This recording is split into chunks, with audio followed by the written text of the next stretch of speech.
What we see today is the new Q7 PI, the product improvement. And I would like to explain you the major design keys from the exterior design, what we did to improve this car. And actually, the most obvious thing on the front end is the new octagon single frame. This is the new signature of the Audi Q models. Actually, we started with the Q8 in a sporty interpretation of this octagon single frame, which is the brother of the Q7, the sporty brother. And now we implemented that design theme on this car. The single frame is more upright, more prestigious, and a little bit more open than on the Q8, but this gives a strong character of the new Q7 and is also updating the car with the new design line we are doing right now. Second thing we improved is the headlight.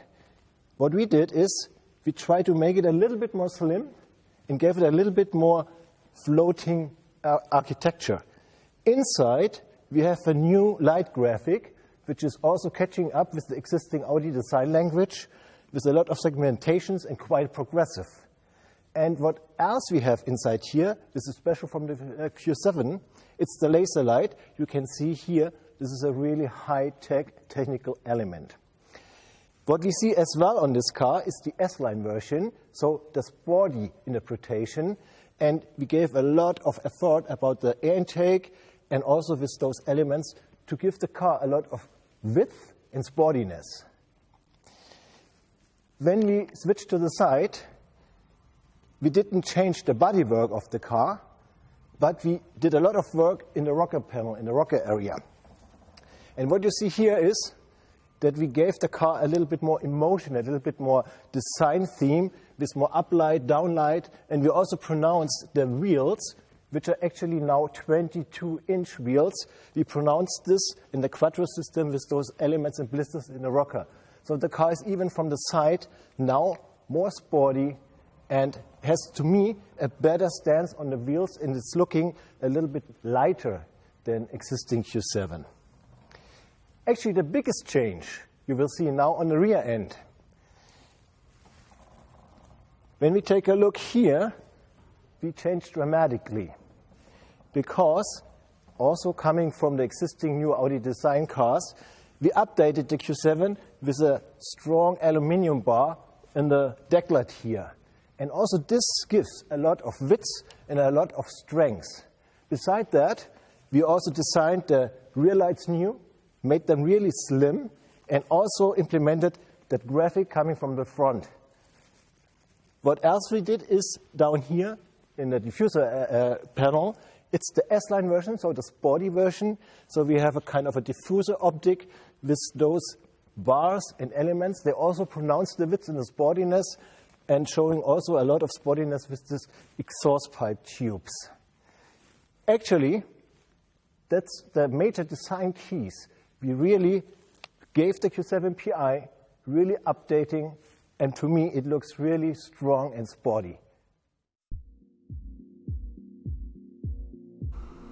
Incorporating the automaker's latest design language, the 2020 Q7 sports mildly refreshed fascias, front and rear. Inside, the changes are a bit more prominent, and beneath it all lurks hybrid powertrain options. On the outside, the Q7's single-frame grille is wider and the fascia is recast to accept the larger opening. Newly designed headlights with optional HD matrix LED units shine through the darkness, while the larger corner intakes adapt a more vertical orientation. New rocker trim adorns the sides, while a refreshed rear fascia molds the same basic design as a previous model with trapezoid-shaped exhaust outlets. Further up on the liftgate, new taillights with a chrome strip running the full width of the SUV set the 2020 model apart from its predecessors. It's not a dramatic departure for this mid-cycle refresh, but it is clearly noticeable both front and rear.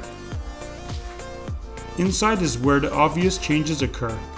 A new dash incorporates a fresh digital layout, with dual touchscreens. Gone is the floating screen in the middle. It's now part of the central dash along with a redesigned center console. Though most of the components look very similar to the previous model year, Audi says the changes add just a tiny bit more interior space. The SUV is decked out with technology including MMI navigation and Audi Connect, which handles everything from traffic information to connecting with Amazon Alexa. Car2X communication, in which the X represents contact with city's infrastructure for real-time traffic light information, will be rolled out in select cities in the months and years to come. At its European market launch, 2 diesel engines will be available, followed by a gasoline-powered model. All engines will utilize a 48-volt mild hybrid system, though Audi doesn't yet offer details on power or efficiency. Additionally, Q7s bound for the US will almost certainly offer different power options. A plug-in hybrid Q7 is expected later, but perhaps of more significance, the Q7 gets the active roll stabilization from the SQ7 as an option. Pricing isn't yet available for the 2020 Audi Q7. It's slated for a mid-September market launch in Europe.